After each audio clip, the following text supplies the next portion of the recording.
میں doctor Mehdi Hasan, professor of journalism, آپ سے میس میڈیا ان پاکستان پہ بات چیت ہو رہی ہے، جس میں ہم نے میس میڈیا کا اوریجن، ڈیولپمنٹ اور اس کی کارکردگی پہ بات چیت شروع کی ہوئی ہے۔ اخبارات پہ، میگزین پہ، کتاب پہ، ریڈیو پہ ہم بات چیت کر چکے ہیں اور ٹیلی ویژن پہ بات چیت جاری ہے۔ میں نے آپ کو بتایا تھا پچھلے لیسن میں کہ پاکستان میں ٹیلی ویژن 1964 میں شروع ہوا تھا اور دنیا میں 1945 میں رائج ہوا تھا۔ تو ہم یہ کہہ سکتے ہیں کہ کچھ بہت زیادہ فرق نہیں پڑا دنیا میں ٹیلی ویژن انٹروڈیوس ہونے میں اور پاکستان میں۔ صرف تقریباً 19-20 سال کا عرصہ لگا کہ یہ ماڈرن میڈیم پاکستان میں بھی آ گیا، اور بہت جلدی اس نے ترقی کی، وہ منزلیں طے کی جو باقی دنیا کے ساتھ ساتھ ضروری تھی ٹیلی ویژن کو ایک جدید ذریعہ ابلاغ بنانے کے لیے۔ ٹیلی ویژن ابتدا میں بلیک اینڈ وائٹ سے شروع ہوا تھا۔ 1972-73 میں کلر ہو گیا پاکستان میں ٹیلی ویژن، اور اسی عرصے میں تمام اسٹیشنز کو ایک دوسرے سے لنک کر دیا گیا اور nationwide broadcast possible ہو گئی تھی۔ اس کے ساتھ ساتھ 1975 میں کلر ٹیلی ویژن آ جانے کے بعد 1975 میں پاکستان میں ویڈیو کیسٹ ریکارڈر انٹروڈیوس ہوا، VCR جسے عرف عام میں کہتے ہیں لوگ۔ اس نے پاکستان کی تفریح اور پاکستان کی معاشرتی زندگی میں بہت بڑی تبدیلی پیدا کی۔ VCR کلر ٹیلی ویژن کے ساتھ مقبول ہوا اور تقریباً ہر اس گھر میں پاکستان میں جس میں کلر ٹیلی ویژن تھا VCR رائج ہو گیا، اور جن گھروں میں VCR نہیں تھا وہاں کرائے پہ VCR حاصل کرنے کا طریقہ رائج ہو گیا۔ VCR پہ ریکارڈڈ پروگرامز دیکھے جا سکتے ہیں جو ٹیلی ویژن سے بھی ریکارڈ کیے جا سکتے ہیں، اور ٹیلی ویژن کیمرے کے ذریعے سے بھی، مووی کیمرے کے ذریعے سے، ویڈیو کیمرہ جسے کہتے ہیں، اس سے بھی پروگرام بنا کے VCR کے ذریعے سے اپنے ٹیلی ویژن سیٹ پہ دیکھے جا سکتے ہیں۔ ابتدا میں VCR پاکستان میں وہ لوگ لائے تھے جو 70s کی دہائی میں بڑی تعداد میں مشرق وسطیٰ کے تیل پیدا کرنے والے ملکوں میں کام کرنے کے لیے جاتے تھے۔ وہاں سے وہ یہ گیجٹ لے کے آئے تھے پاکستان میں، اور اس کے بعد اس کی مقبولیت اتنی بڑھی کہ یہ باقاعدہ ہر گھر کا ایک ضروری آئٹم ہو گیا۔ اس کے کچھ معاشرتی مسائل بھی پیدا ہوئے VCR کے، کیونکہ VCR آ جانے کے بعد اس پہ فلمیں دیکھنے کا رجحان بہت زیادہ بڑھ گیا، اور پاکستان کے تمام چھوٹے بڑے شہروں میں، قصبوں میں کرائے پر ویڈیو کیسٹ فلموں کے دستیاب ہونے لگے، جو 15 روپے سے 20 روپے پر نائٹ کے حساب سے شروع ہوئے تھے، اور پھر ایک وقت ایسا بھی آیا جب 10 روپے اور 5 روپے میں فلم کرائے پہ ملنے لگی، اور ہر محلے میں اور ہر قصبے میں چھوٹے چھوٹے جگہوں پہ بھی، بعض جگہ جہاں ٹیلی ویژن کی سہولت موجود تھی، وہاں ویڈیو کیسٹس کے کرائے کی دکانیں کھل گئیں، اور لاکھوں کی تعداد میں پاکستان میں ویڈیو کیسٹس اویلیبل ہو گئے کرائے کے لیے. یہ کیسٹ زیادہ تر ہندوستانی فلموں کے تھے جو مشرق وسطیٰ کے ممالک کے ذریعے سے پاکستان میں پہنچتے تھے اور لاکھوں کی تعداد میں پاکستان میں فروخت ہوتے تھے اور کرائے پہ دیے جاتے تھے. اس سے دو اثرات بہت نمایاں طریقے سے ہماری سوسائٹی پہ پڑے. ایک تو پاکستان کا کلچر متاثر ہوا اس سے، جو بہرحال میس میڈیا سے متاثر ہوتا ہے، یعنی اس کو آپ روک نہیں سکتے. جب آپ دوسرے ملکوں کے، دوسرے قوموں کے ٹیلی ویژن دیکھتے ہیں، کتابیں پڑھتے ہیں، رسالے پڑھتے ہیں، تصویریں دیکھتے ہیں، لوگ سفر کرتے ہیں دوسرے ملکوں میں،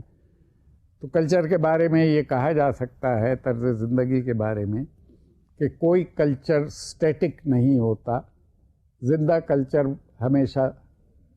تھوڑا تھوڑا کر کے گریجولی تبدیل ہوتا رہتا ہے اور دنیا سے مختلف اثرات اس پہ پڑتے رہتے ہیں. وہ تبدیلی نیگیٹو بھی ہو سکتی ہے، وہ تبدیلی پازیٹو بھی ہو سکتی ہے. ہم نیگیٹو تبدیلی اسے کہتے ہیں جو روایات ہماری کلچرل روایات سے متضاد ہوں، ان کو ہم نیگیٹو کہہ دیتے ہیں. ہو سکتا ہے کہ وہ ٹریٹس جو ہیں کلچر کے اور وہ روایات جو ہیں وہ کسی دوسرے ملک میں نیگیٹو نہ سمجھے جاتے ہیں، لیکن اپنے اپنے حالات کے مطابق کیونکہ انٹرپریٹیشن کی جاتی ہے کلچرل ٹریٹس کی اور کلچرل ویلیوز کی، اس لیے ہم یہ کہہ سکتے ہیں کہ میس میڈیا دوسرے ملکوں کے اثرات کی وجہ سے جو اثرات کلچر پہ ڈالتا ہے اس میں نیگیٹو اثرات بھی ہیں اور پازیٹو اثرات بھی ہیں. تو نیگیٹو اثرات کا اگر ذکر کیا جائے تو اس میں ہم ویڈیو کلچر جو تھا پاکستان میں 70s میں اور 80s میں، اس کا ذکر کر سکتے ہیں.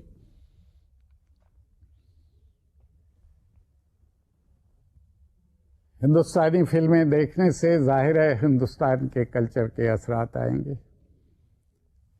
لباس کے بارے میں، کھانے پینے کے بارے میں، رسم و رواج کے بارے میں، شادی بیاہ کی رسموں کے بارے میں، خوش ہونے کے طریقوں کے بارے میں. دوسرے ملکوں سے بھی آتے ہیں، مگر کیونکہ ہندوستان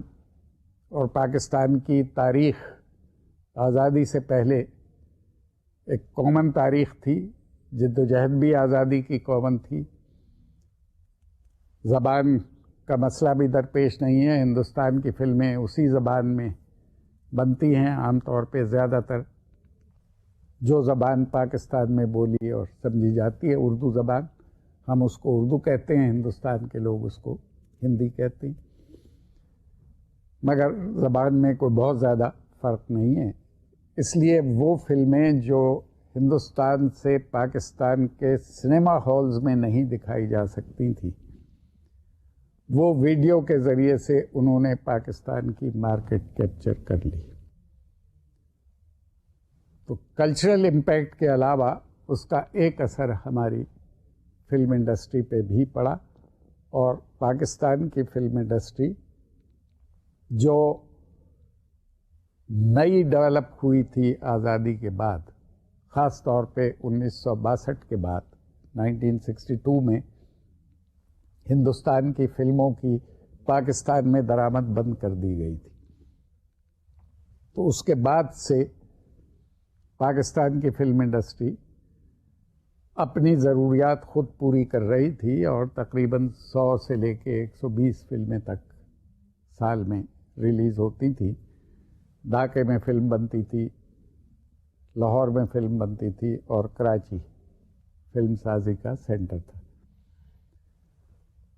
وی سی آر کے مقبول ہو جانے کے بعد اور بہت آسانی سے اور بہت برائے نام کرائے پر ہندوستانی فلمیں دستیاب ہونے کی وجہ سے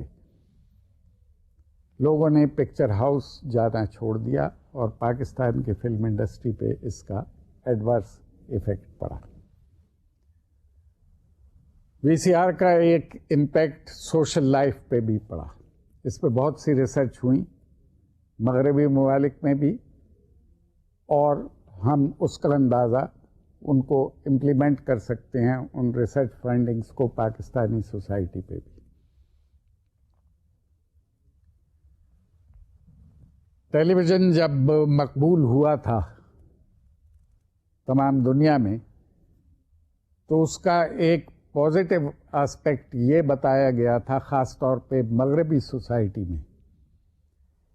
کہ ٹیلی ویژن نے فیملی بانڈز کو مضبوط کیا ہے.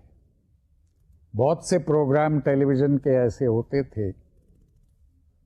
جو تمام خاندان فیملی ممبرز اکٹھے بیٹھ کے دیکھتے تھے. اس طرح فیملی ممبرز ایک دوسرے کے قریب آئے تھے. یہ بات ویسٹرن سوسائٹی والوں کے لیے بہت اہمیت رکھتی تھی، کیونکہ ان کے ہاں فیملی بانڈز کمزور ہو رہے تھے اور کمزور ہوئے ہوئے ہیں. لیکن جب وی سی آر ایجاد ہوا اور ہر گھر میں وی سی آر آ گیا، ویسٹ میں بھی اور پاکستان میں بھی، تو وی سی آر سے آپ پروگرام ریکارڈ بھی کر سکتے ہیں. ٹیلی ویژن سے دیکھنے کے علاوہ اس میں ریکارڈنگ کی فیسلٹی بھی ہے. تو وہ پروگرام جو لوگ اکٹھے بیٹھ کے دیکھتے تھے، انہوں نے وہ پھر اکٹھے بیٹھنا چھوڑ دیا، اور وہ ایک دوسرے سے کہہ جاتے تھے کہ میرا فیوریٹ پروگرام اس وقت آئے گا، اس کو میرے لیے ریکارڈ کر لینا، میں کسی اور مصروفیت کی وجہ سے گھر سے جا رہا ہوں یا جا رہی ہوں. تو وہ جو ایک قریب فیملی ممبرس کو لایا تھا ٹیلی ویژن، وی سی آر نے اس کی سہولت میں ریکارڈنگ کی، اس بانڈ کو پھر ایک بار کمزور کر دیا. اس کو اہل مغرب نے بہت شدت سے محسوس کیا.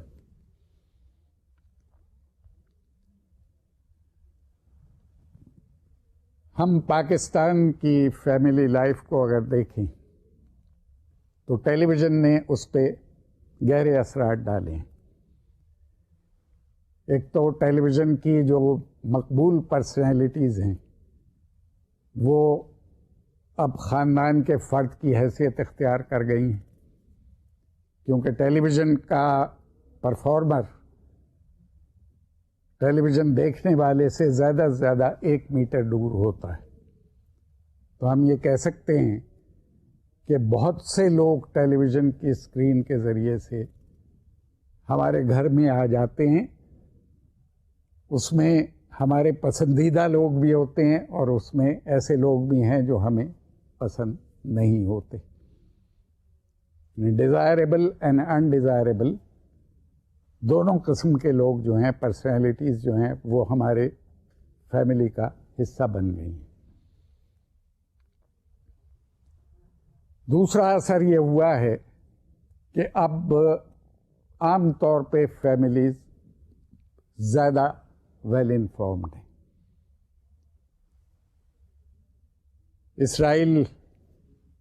کس طرح ظلم کر رہا ہے فلسطینیوں پہ، وہ اب ہر گھر والے کو پتا ہے، کیونکہ وہ ٹیلی ویژن پہ دیکھتے ہیں. کہیں کوئی حادثہ ہوا ہے، ان کو معلوم ہے کہ اس حادثے میں کتنا نقصان ہوا، کیسے ہوا، وہ ٹیلی ویژن پہ دیکھ چکے ہیں. یا اگر آپ جنگوں کا حال دیکھیں تو جو جنگ عراق میں شروع ہوئی تھی 2003 میں، اس میں کیا ہوا، کتنی تباہی ہوئی، کس طرح عراقیوں نے سفر کیا اور امریکی فوجوں نے کیا کیا، یہ اب ہر ایک کو معلوم ہے، جو شاید صرف اخبار پڑھ کے اس طرح معلوم نہ ہوتا جس طرح ٹیلی ویژن پہ دیکھ کے معلوم ہوا. یا 1969 میں 1969 میں ساری دنیا نے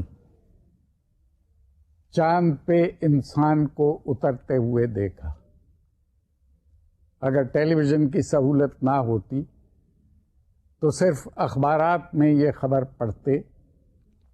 اور کچھ لوگ اس پہ یقین کرتے، کچھ لوگ اس پہ یقین نہیں کرتے. لیکن جب لوگوں نے اپنی آنکھوں سے آرمسٹرانگ کو چاند پہ اترتے دیکھا تو انسان کی اس اچیومنٹ کے وہ خود شاہد ہو گئے، آنکھوں دیکھے شاہد کہ انہوں نے خود اپنی نظروں سے ان ریالٹی ایک انسان کو پہلی دفعہ زمین کے علاوہ، کرۂ ارض کے علاوہ کسی اور پلینٹ پہ قدم رکھتے دیکھا، جس کو یہ کہا گیا تھا کہ یہ چاند پہ ایک قدم انسانی ترقی کے لیے ایک بہت بڑی اچیومنٹ ہے اور اس نے انسانیت کو اپنی معراج تک پہنچا دیا ہے. Stunned by the Soviet Sputnik success, the Americans resolved to win the race to put a man on the moon. In 1969, Apollo 11 landed on the moon. 500 million viewers watched Neil Armstrong's first steps on television.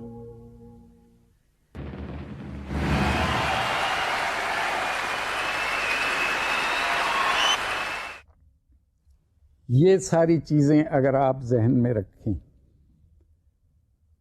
تو ہم یہ کہہ سکتے ہیں کہ یہ جو 21ویں صدی کا نعرہ ہے یا 20ویں صدی کے آخر کا نعرہ تھا کہ دنیا ایک عالمی گاؤں یا گلوبل ولیج بن گئی ہے، تو دنیا کو گلوبل ولیج بنانے میں سب سے زیادہ جو کنٹریبیوشن ہے، سب سے اہم کردار جو ہے وہ ٹیلی ویژن کا ہے کہ وہ ہمیں دنیا کے کونے کونے میں ہونے والی چیز کے بارے میں نہ صرف بتاتا ہے بلکہ دکھا بھی دیتا ہے کہ یہ تبدیلی آئی ہے یا یہ تبدیلی آ رہی ہے. 6 اپریل 2005 کو سری نگر میں ملیٹنٹس نے حملہ کیا ایک ٹورسٹ سینٹر پہ. اس کو پاکستان کے چینلز نے لائیو دکھایا اور 1 گھنٹے کی لائیو ٹیلی کاسٹ میں انہوں نے وہ سارے سین، سارے مناظر اپنی آنکھوں سے دیکھے جو سری نگر میں ہو رہے تھے. انہوں نے فائرنگ بھی دیکھی، انہوں نے لوگ زخمی ہوتے دیکھے، انہوں نے بلڈنگ کو مکمل طور پہ جل کے تباہ ہوتے دیکھا. It was as good as they are present there in Sri Nagar on the spot. تو اب لوگ تمام دنیا کے بارے میں زیادہ باخبر ہیں اور خاص طور پہ سیٹلائٹ کمیونیکیشن کے مقبول ہو جانے کے بعد، پہلے ڈش اینٹینا کے ذریعے سے لوگ مختلف چینلز دیکھتے تھے دنیا کے، اس کے بعد اب پاکستان میں کیبل ٹیلی ویژن بہت پاپولر ہے اور کیبل کے ذریعے سے جو چینلز ملتے ہیں تقریباً 60، 65، 70، 80 چینل ہر کیبل کا سبسکرائبر بہت معمولی قیمت پہ وصول کرتا ہے. اس کے پاس اب اتنی ورائٹی ہے چینلز دیکھنے کی اور اتنا چوائس ہے کہ اس کی انفارمیشن میں بے تحاشا اضافہ ہوا ہے، اس کے علم میں، اس کے نالج میں،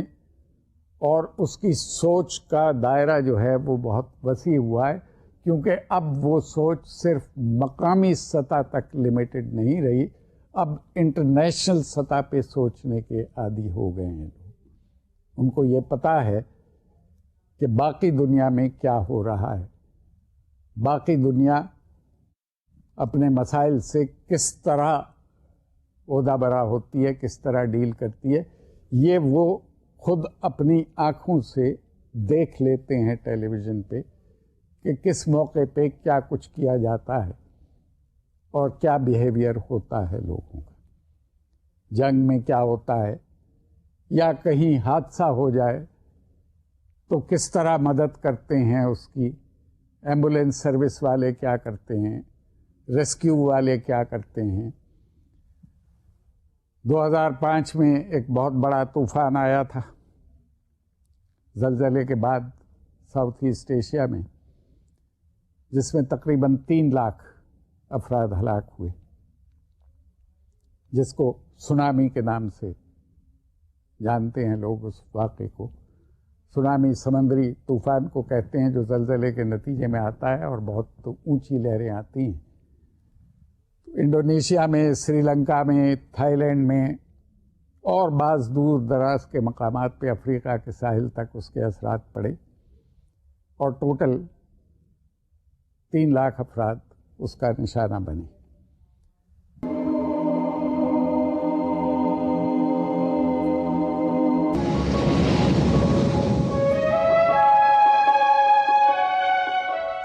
لوگوں نے تمام دنیا میں، خود پاکستان میں بھی لوگوں نے اس طوفان کو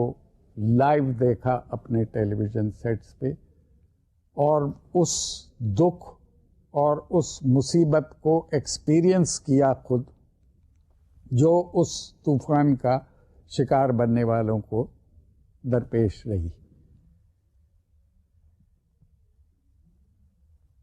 اسی طرح ریفیوجی پرابلم ہے تمام دنیا میں. بہت سے ملکوں میں فسادات کی وجہ سے، کانفلکٹس کی وجہ سے لوگ مائیگریٹ کر کے، ہجرت کر کے دوسرے ملکوں میں، ہمسایہ ملکوں میں چلے گئے ہیں. فلسطینی پچھلے 56-57 سال سے 1948 سے آن ورڈ مہاجر کیمپوں میں رہ رہے ہیں، مہاجرین کے طور پہ زندگی گزار رہے ہیں. They are a nation without a state of their own اور without a country of their own. مختلف مڈل ایسٹ کے ملکوں میں بکھرے ہوئے ہیں اور مہاجرین کیمپ میں زندگی گزار رہے ہیں. 2-3 نسلیں ان کی مہاجر کیمپ میں پروان چڑھ چکی ہیں. ان کی کیا حالت ہے، وہ کس طرح رہتے ہیں، کیا مشکلات ہیں، اس سے اب پاکستان کا ہر گھر واقف ہے، اس لیے کہ انہوں نے ان کی حالت زار کو ٹیلی ویژن اسکرینز پہ اپنی آنکھوں سے دیکھا ہے. تو ہم یہ کہہ سکتے ہیں کہ یہ جو گلوبل ولیج کا کانسیپٹ ہے، اس میں میجر کنٹریبیوشن ٹیلی ویژن کی ہے، جس نے تمام دنیا کو ایک دوسرے سے اتنا قریب کر دیا ہے اور ایک دوسرے کو اتنا انفارم کر دیا ہے ایک دوسرے کے بارے میں کہ اب کوئی قوم آئسولیشن میں زندہ نہیں رہتی، بلکہ وہ ایک پوری بین الاقوامی برادری کا حصہ ہے، اور وہ محسوس کرتے ہیں، دیکھتے ہیں اور اس میں اپنا بھرپور کردار بھی ادا کرتے ہیں کہ کس انداز سے دنیا میں واقعات رونما ہو رہے ہیں اور اس میں ان کا کردار کیا ہونا چاہیے، انہیں کیا رول ادا کرنا چاہیے. یہ کنٹریبیوشن ٹیلی ویژن کی ہے، اور پاکستان میں بھی ٹیلی ویژن بہت مؤثر طریقے سے اس حوالے سے کنٹریبیوٹ کر رہا ہے.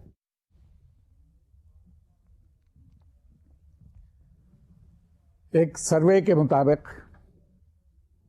پاکستان ٹیلی ویژن کے، پاکستان میں تقریباً 40 لاکھ ٹیلی ویژن سیٹس موجود ہیں، اور اگر ہم 2 گھنٹے روز ٹیلی ویژن دیکھنے کی ایوریج رکھیں ہر سیٹ پہ، اور ہر سیٹ پہ 5 آدمیوں کی ایوریج رکھیں کہ ایک سیٹ اوسطاً 5 آدمی دیکھتے ہیں، تو 2 کروڑ آدمی روزانہ پاکستان میں ٹیلی ویژن دیکھتے ہیں. اور اگر وہ 2 گھنٹے اوسطاً دیکھتے ہوں تو پاکستان میں 4 کروڑ گھنٹے ٹیلی ویژن دیکھا جاتا ہے. میں نے آپ کو بتایا تھا کہ پاکستان میں 1964 میں ٹیلی ویژن کی براڈ کاسٹ صرف شام کے وقت شروع ہوئی تھیں، 6 بجے سے 10 بجے تک ابتدا میں. اس کے بعد رفتہ رفتہ اس میں اضافہ ہوتا گیا، 1988 میں مارننگ ٹرانسمیشن شروع کی پاکستان ٹیلی ویژن نے اپنی ٹیلی کاسٹ کی، اور دن میں بھی ٹیلی کاسٹ ہونے لگی۔ اس کے کچھ عرصے بعد یہ سروس 24 گھنٹے کی ہو گئی، اور 2005 میں 2004 میں 21ویں صدی میں ٹیلی ویژن ٹرانسمیشن جو ہے وہ اب 24 آورس کی ٹیلی ویژن ٹرانسمیشن ہے، آپ کسی وقت بھی لگا سکتے ہیں۔ اسی طرح خبروں کا سلسلہ جو ہے ٹیلی ویژن سے، وہ اب ہر گھنٹے کے بعد آپ کو خبریں ملتی ہیں اور مختلف زبانوں میں ملتی ہیں۔ 2003 میں پاکستان ٹیلی ویژن نے دوسری زبانوں کے جو صوبوں میں دوسری زبانیں بولی جاتی ہیں، ایک چینل ایسا بھی شروع کیا ہے جس کو نیشنل چینل کا نام دیا ہے، پی ٹی وی نیشنل کا، جس پہ مختلف زبانوں کے پروگرام اور خبریں ہوتی ہیں۔ پہلے صرف اردو اور انگریزی کے علاوہ نیشنل ہوک اپ پہ عربی زبان کی خبریں ہوتی تھیں۔ اب نیشنل چینل جو ہے اس سے پاکستان کی تمام بڑی زبانوں کی خبریں اور ان کے پروگرام کے اوقات مقرر ہیں۔ تو اس طرح وہ چینل وہ کام کر رہا ہے اب جو میں نے آپ کو یاد ہوگا آپ سے گزشتہ ڈسکشن میں کہا تھا کہ کرنا چاہیے، اور واٹر ٹائٹ کمپارٹمنٹ پالیسیز نہیں ہونی چاہیے۔ ٹیلی ویژن کا یہ فرض ہے، خاص طور پہ اگر سرکاری ٹیلی ویژن ہو، آفیشیل ٹیلی ویژن ہو، تو یہ اس کا فرض بنتا ہے کہ وہ ملک کے تمام کلچرز کو اور تمام زبانوں کو ایک دوسرے سے متعارف کرائے لوگوں کو، اور ایک دوسرے کے قریب آنے کا موقع فراہم کرے، جس سے یونٹی بھی بڑھے گی اور سولیڈیرٹی، نیشنل انٹیگریشن کا مقصد بھی پورا ہو سکتا ہے۔ تو نیشنل چینل جو ہے اس نے اس کمی کو پورا کیا ہے کہ باقی زبانوں کو کس طرح لوگ دوسرے صوبوں میں بیٹھ کر اپنے صوبے کے علاوہ زبانیں اور ان کا کلچر وہ اس سے کس طرح تعارف حاصل کر سکتے ہیں۔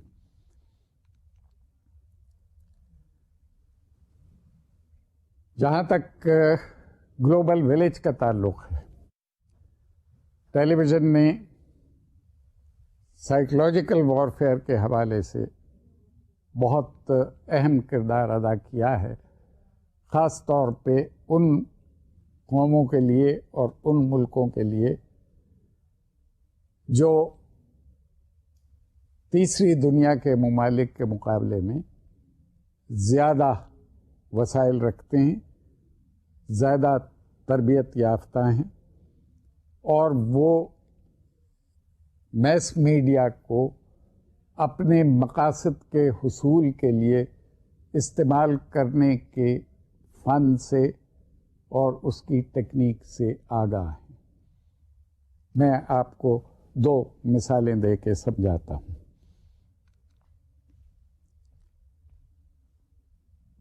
1991 میں 1991 میں جب پہلی گلف وار ہوئی اور امریکہ نے عراق کو کویت سے پسپا ہونے پہ مجبور کر دیا اور کویت سے عراقی فوجیں نکل گئیں، تو اس کے بعد جب امریکی فوجیں کویت میں داخل ہوئیں تو کویت شہر کے لوگوں نے امریکی فوجوں کا استقبال امریکی جھنڈے ہاتھ میں چھوٹے چھوٹے جھنڈیاں پکڑ کے اور ہاتھ میں پھول لے کر امریکی فوجوں کا استقبال کیا، کیونکہ یہ کہا گیا کہ یہ ہمارے لبریٹر ہیں، انہوں نے ہمیں عراق سے آزادی دلائی۔ یہ واقعہ، یہ سین ٹیلی ویژن پہ ساری دنیا کے ملکوں نے اپنے اپنے ٹیلی ویژن سیٹس پہ دیکھا۔ اور یقیناً اس سے یہ نتیجہ اخذ کیا کہ کویت کے لوگ امریکہ کی پرفارمنس سے اور امریکی فوج کی قربانیوں سے بہت خوش ہیں کہ انہوں نے ان کو آزاد کرانے کے لیے اتنی قربانیاں دیں اور اتنی محنت کی اور اپنی جان بھی دی بہت سے فوجیوں نے. لیکن 1999 میں امریکہ کی ایک لابیسٹ فرم اسے کہتے ہیں جو پبلک ریلیشنز کی فرمز ہوتی ہیں اور وہ کسی حکومت کی یا کسی پارٹی کی یا کسی شخص کی اس کا امیج بلڈ کرنے کے لیے لابینگ کرتے ہیں، اور ان فرمز کو، ان آرگنائزیشنز کو پیسے دے کے یہ کام ان کے ذمے کیا جاتا ہے کہ آپ ہماری امیج بلڈنگ کر دیں. تو جس فرم کے پاس 1991 کی امریکی ایڈمنسٹریشن کی لابینگ کا ٹھیکہ تھا، اس کے مینیجنگ ڈائریکٹر نے 1999 میں ایک ملٹری اکیڈمی میں امریکہ کی تقریر کی اپنی ایکٹیویٹیز کے حوالے سے کہ لابینگ کس طرح کی جاتی ہے، اور وہاں اس نے بڑے فخر سے یہ بتایا کہ آپ نے وہ سین دیکھا ہوگا کویت کا جب امریکی فوجوں کا استقبال کویت کے سٹیزنز نے ہاتھوں میں پھول اور امریکی جھنڈے لے کر کیا، اور شاید اس وقت آپ کو یہ تعجب ہوا ہو کہ یہ یکدم کویت میں اتنے پھول اور اتنے امریکی جھنڈے کہاں سے آ گئے. آپ کو پتہ ہے کویت تو ایک ریگستانی علاقہ ہے، وہاں پھول آسانی سے دستیاب نہیں ہوتے. اس نے اپنی تقریر میں یہ بیان کرنے کے بعد کہ آپ کو تعجب ہوا ہوگا، بڑے فخر سے یہ کہا کہ یہ کام ہماری فرم کا تھا. We provided those American flags and those flowers to the Kuwaiti citizens for the purpose of public relations, تاکہ دنیا کو یہ بتا سکیں کہ کویت کے لوگ جو ہیں، کویت کے شہری بہت خوش ہیں ہمارے سے اور ہم نے ان کی بڑی خدمت کی ہے. یہ سائیکولوجیکل وارفیئر کا ایک ایکٹ تھا جس کو ٹیلی ویژن نے بہت مؤثر بنا کے ساری دنیا کے سامنے پیش کیا. اسی طرح جب کولڈ وار ختم ہوئی 1992 میں، روس اور امریکہ کے اختلافات ختم ہوئے، روس کا نظام تبدیل ہوا، مشرقی یورپ کے سوشلسٹ اور کمیونسٹ کنٹریز نے اپنے نظام تبدیل کیے. اسی کے نتیجے میں ایسٹ جرمنی جو کمیونسٹ جرمنی تھا روس کے زیر اثر تھا، اور ویسٹ جرمنی جو کیپٹلسٹ کنٹری تھا اور ویسٹ کے زیر اثر تھا، ان کی یونیفیکیشن ہوئی. ایسٹ اور ویسٹ جرمنی میں ایک شہر برلن، وہ بھی ڈیوائیڈ ہوا تھا ایسٹ برلن اور ویسٹ برلن میں، اور کیونکہ ایسٹ برلن سے لوگ بھاگ کر ویسٹ برلن چلے جایا کرتے تھے بہت آسانی سے، آدھا شہر کمیونسٹ تھا، آدھا شہر ویسٹرن آئیڈیالوجی پہ عمل کر رہا تھا، تو ایک ہی شہر میں ایک سڑک کراس کر کے ایک گھر سے نکل کے دوسرے گھر میں جانا بہت آسان تھا. بارڈر جو تھا وہ مینیجیبل نہیں تھا اس ڈویژن کے بعد. تو ایسٹ برلن والوں نے ایک دیوار بنا دی تھی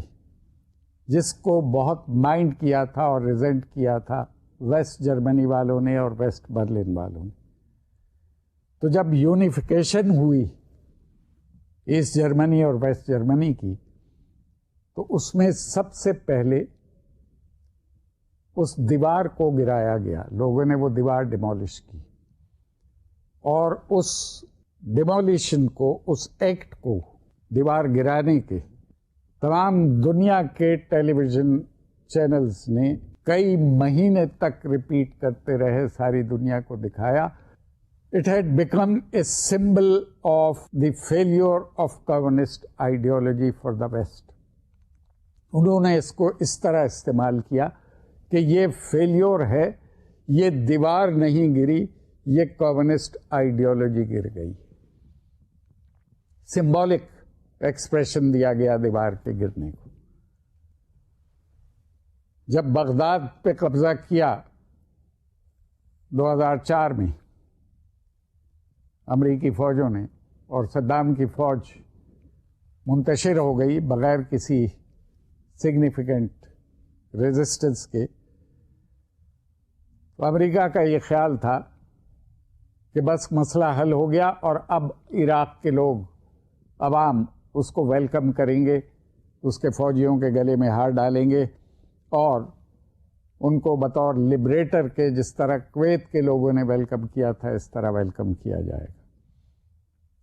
یہی کچھ امریکہ نے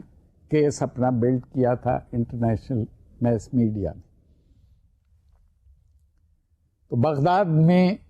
سارے عراق میں بہت سے اسٹیچو لگے ہوئے تھے صدام حسین کے، اور تصویریں، پورٹریٹ لگے ہوئے تھے مختلف سڑکوں پہ، چوراہوں پہ، مختلف بلڈنگز کے آگے. تو بغداد میں ایک بہت نمایاں جگہ پہ بہت بڑا اسٹیچو صدام حسین کا، براس کا بنا ہوا، اس کو ڈیمولش کرنے کی کوشش کر رہے تھے کچھ لوگ عراق جو صدام کے خلاف تھے. جب اس کی حکومت ختم ہو گئی، اس کی فوج منتشر ہو گئی، تو انہوں نے اس اسٹیچو پہ اپنا غصہ اتارنے کا، اس کو سمبل بنایا اور اس کو توڑنے کی کوشش کر رہے تھے. جب وہ ناکام رہے اس میں، تو ایک امریکی بختر بند گاڑی نے آ کے اس میں زنجیر ڈال کے اس کو گرایا اور یہ دکھایا کہ لوگ اس اسٹیچو کو کس طرح اپنے پاؤں میں روند رہے ہیں اور کس طرح اس کو ذلیل کر رہے ہیں.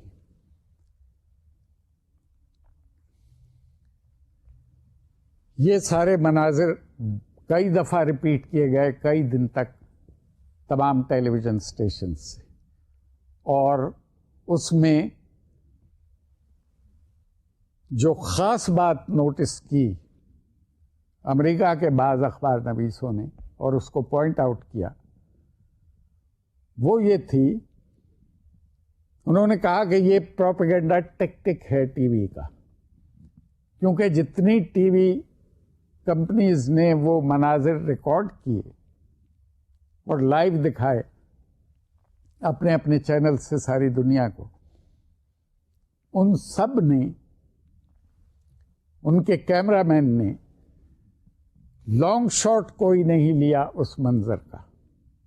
وہ ساری کوریج کلوز اپ میں تھی. اگر لانگ شاٹ لیتے، وہ اس کا دور تک کا منظر لیتے، تو دیکھنے والوں کو پتہ لگ جاتا کہ وہ مجمع بہت چھوٹا ہے جو اسٹیچو گرانے کی کوشش کر رہا ہے یا جو خوشی کا اظہار کر رہا ہے. 100، 150، 200، 250 آدمی ہیں، ہزاروں نہیں ہیں، لاکھوں نہیں ہیں.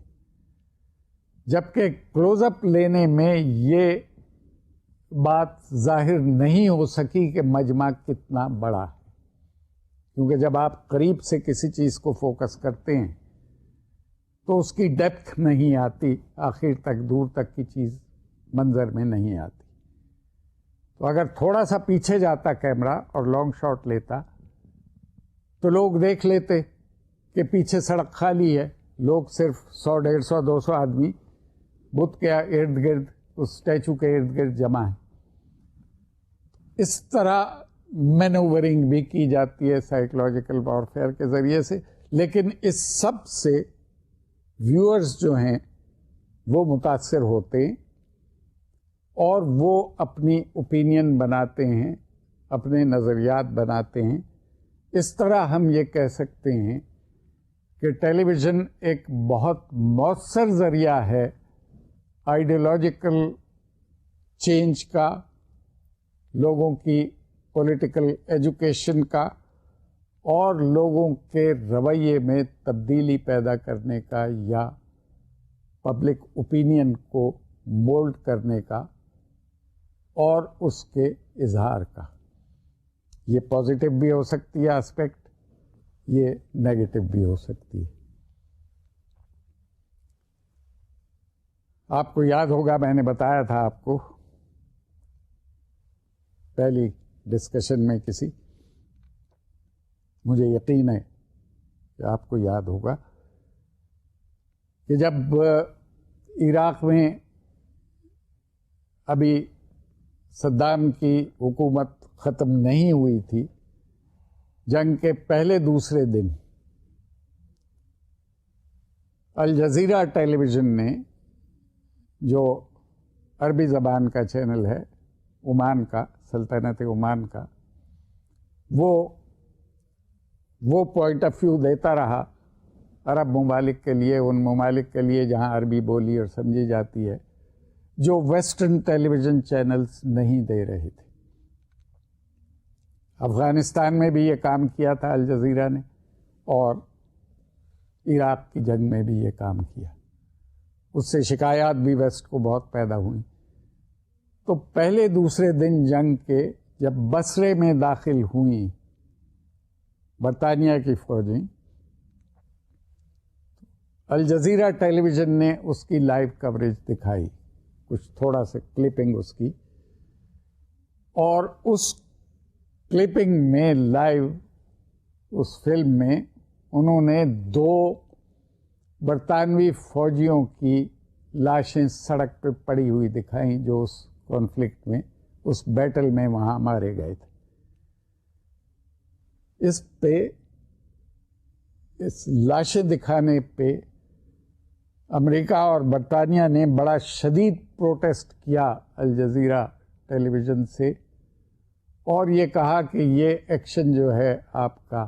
یہ جنیوا کنونشن کے خلاف ہے، انٹرنیشنل لاء کے خلاف ہے کہ آپ لاشوں کی تصویریں دکھا رہے ہیں۔ اصل بات یہ ہے کہ انہیں لاشوں کی تصویریں دکھانے پہ اعتراض نہیں تھا۔ ویتنام کی جنگ میں بہت کچھ دکھایا گیا، کیونکہ اس وقت تک اس کوریج کے امپیکٹ کا پتہ نہیں تھا امریکہ کو۔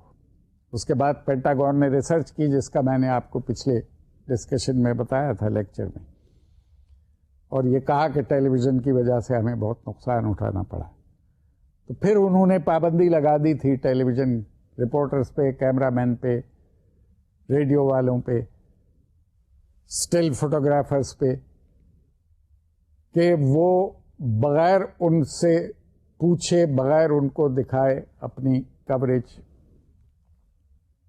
نہیں کر سکتے، ویٹنگ کرانی پڑے گی انہیں ہر تصویر کی اور فلم کی۔ تو اس کے بعد سے جتنے آرمڈ کانفلکٹ میں حصہ لیا تھا امریکہ نے، اس میں لائیو کوریج کی اجازت نہیں تھی،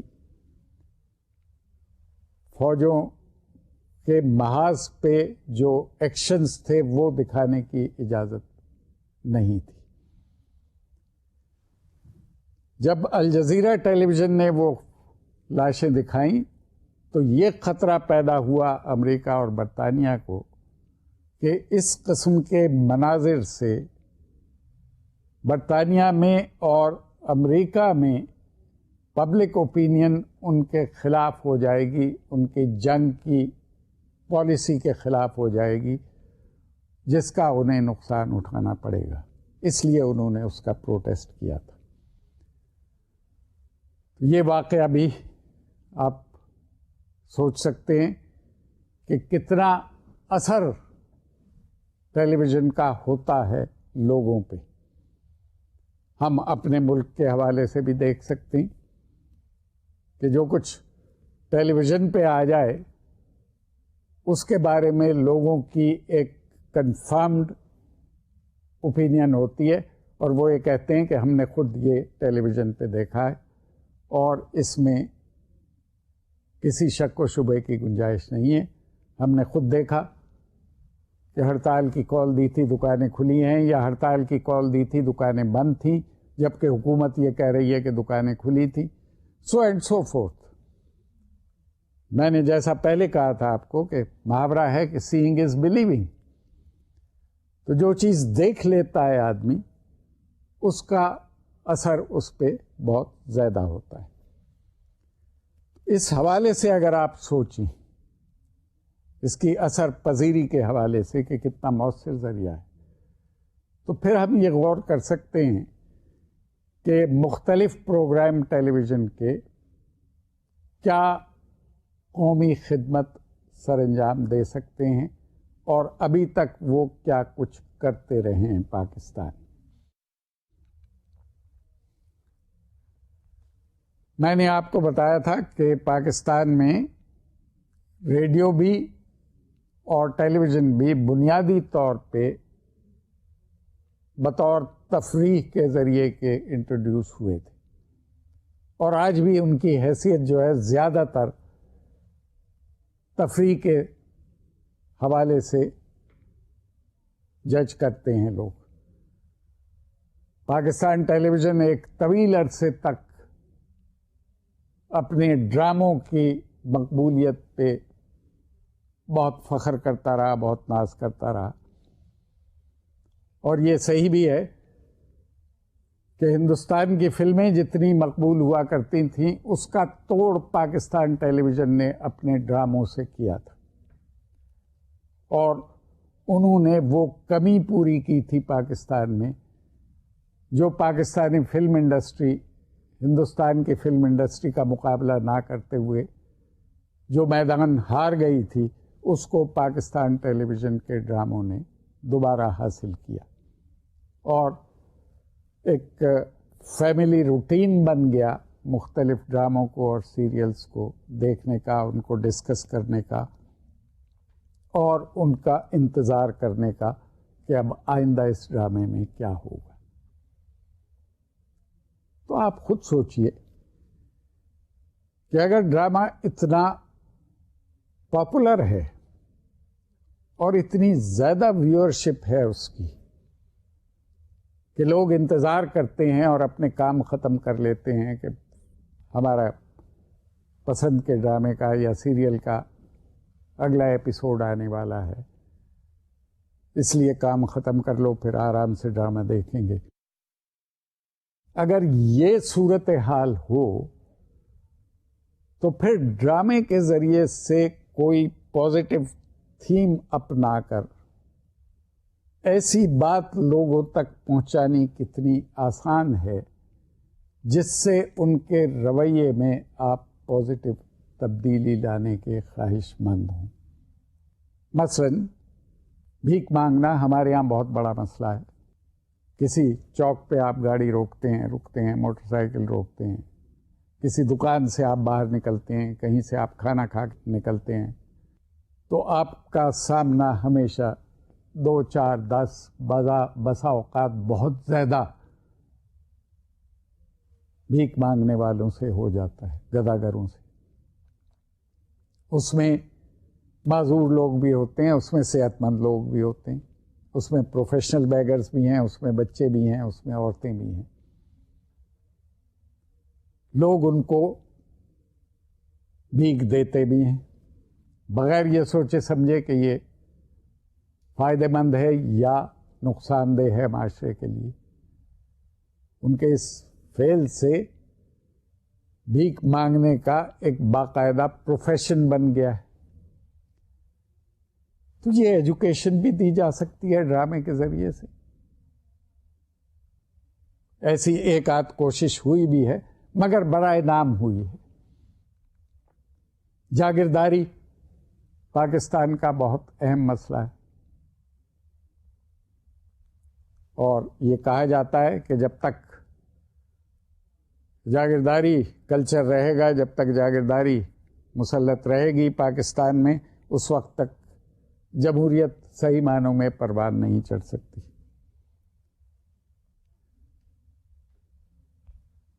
تو ڈرامے کے ذریعے سے جاگیرداری کے خلاف بھی اوپینین کو مولڈ کیا جا سکتا ہے. اس سلسلے میں آپ کی توجہ دلاؤں فلموں کی طرف. اگرچہ ہماری فلم انڈسٹری جو ہے وہ پڑھے لکھے، بہت زیادہ پڑھے لکھے لوگوں کے پاس ہاتھ میں نہیں ہے. اکثر ہمارے فلم ساز جو ہیں صرف پیسہ کمانے کے لیے فلمیں بناتے رہے ہیں یا بناتے ہیں. سیریس موضوعات اس میں ڈسکس کم ہی ہوتے ہیں. لیکن اس کے باوجود ہماری فلموں نے، خاص طور پہ پنجابی زبان کی فلموں نے، جاگیرداری کے خلاف عام فلم بین کو جو پنجابی فلمیں دیکھتا ہے بہت زیادہ باخبر کیا ہے، کیونکہ ان فلموں میں نیگیٹو رول ہمیشہ جاگیردار کا ہوتا ہے اور اسے ہمیشہ نیگیٹو انداز سے پیش کیا جاتا ہے، جس کی وجہ سے ایک اویئرنیس پیدا ہوئی ہے لوگوں میں جاگیرداری کے خلاف۔ جینڈر ڈسکریمنیشن ایک مسئلہ ہے، عورتوں کو وہ مقام نہیں دیا جاتا عام گھروں میں جو ان کو ملنا چاہیے، ان کے پاس فیصلہ کرنے کا حق نہیں ہے، ان کے پاس فریڈم آف چوائس نہیں ہے، وہ اپنی مرضی سے تعلیم حاصل نہیں کر سکتی، اپنی مرضی سے نوکری نہیں کر سکتی، ان کو تفریح کے ذرائع بھی حاصل نہیں ہیں۔ بہت سے علاقے ایسے ہیں جہاں ان کو ڈاکٹر کے پاس جا کے علاج کرانے کی بھی اجازت نہیں ہے، ووٹ دینے کی اجازت نہیں ہے۔ بعض علاقوں میں ہمارے ان کے نام بھی نہیں لکھوائے گئے ووٹرز لسٹ میں۔ یہ ڈسکریمنیشن جو ہے، اس کے خلاف ٹیلی ویژن ڈرامے کے ذریعے سے بہت ایفیکٹولی لوگوں میں اویئرنیس پیدا کر سکتا ہے۔ یہ میں نے آپ کو صرف ڈرامے کی حد تک بتایا ہے، کیونکہ ڈرامہ ہی سب سے پاپولر پروگرام ہے پاکستان ٹیلی ویژن کا، اور اسی کو سب سے زیادہ اہمیت دی گئی ہے ماضی میں بھی اور دی جاتی ہے ابھی بھی۔ تو ہم یہ سمجھتے ہیں کہ جو پروگرام سب سے زیادہ مقبول ہے یا جس پہ سب سے زیادہ وقت صرف ہوتا ہے ٹیلی ویژن کا، اس کے ذریعے سے معاشرے کو بہتر کرنے کے لیے، مثبت تبدیلیاں لانے کے لیے، لوگوں کے رویے تبدیل کرنے کے لیے استعمال کیا جانا چاہیے اور کیا جا سکتا ہے، اگر ڈرامہ لکھنے والے، پلے رائٹ اور ڈرامے کے پروڈیوسرز اور ڈائریکٹرز اس پہ غور کریں اور توجہ کریں، تو اس فیلڈ کو بہت آسانی سے پازیٹیو تبدیلیوں کے لیے استعمال کرنے میں آسانی ہوگی۔ اس پہ غور کیجئے۔ باقی پروگرام جو ہیں ٹیلی ویژن کے، وہ کیا کر سکتے ہیں اور کیا کر رہے ہیں اور کس انداز سے کر رہے ہیں، اور کیا کیا ڈیولپمنٹس ہوئی ہیں ٹیلی ویژن کے فیلڈ میں پاکستان میں، اس پہ ہم اپنی آئندہ ڈسکشن میں بات چیت کریں گے۔ جو بات چیت آج ہوئی ہے ہماری، اس پہ غور کیجیے گا اور ٹیلی ویژن دیکھتے ہوئے اب یہ سوچیے گا کہ اس میڈیم کو زیادہ مؤثر انداز سے قوم کی بھلائی اور تعمیر و ترقی کے لیے مزید اس کے پروگرامز میں کیا کیا تبدیلیاں لائی جا سکتی ہیں اور اس کو کس طرح استعمال کیا جا سکتا ہے۔ اس کا ایک استعمال یہ بھی ہے جو آپ اس وقت کر رہے ہیں کہ آپ اپنا سبق، اپنا لیسن ٹیلی ویژن کے ذریعے سے حاصل کر رہے ہیں۔ یہ بھی ایک بہت بڑی کنٹریبیوشن ہے ٹیلی ویژن کی۔ اسی طرح اور مثبت تبدیلیاں بھی لائی جا سکتی ہیں۔ تو باقی ٹیلی ویژن کے بارے میں ہم آئندہ گفتگو میں بات چیت کریں گے۔